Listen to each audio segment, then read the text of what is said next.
Ngayon, maingay yung paghuli kay Bato. Successful ka kay, kay Buloy at kay Duterte. What if bigla kang atake ng Malacanang, ikaw na nga dumakip dito, mag-serve ng warrant? Would you accept di ano? Basta basta may information na si Senator ay nandun sa landfill, sa waterways, sa ilog, pwede. Daya. Hindi sir, would you take the challenge? Sa soundbite lang sir. Diba? MMDA, basta sa MMDA area, nandun sa kalsada, diba? Sa ilalim ng kanal, sa imburnal, yan, pwede.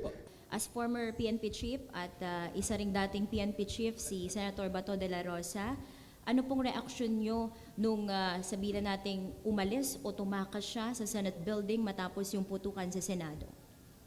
Nang in-examine ko kasi, hindi siya MMDA covered ang Senate building eh. Hindi naman siya landfill, hindi naman siya waterway. Kaya hindi na namin masyadong nilaliman ang aming pag-imbestiga sa mga nangyaring yon. As former PNP chief, sir. Buti na lang, general manager na.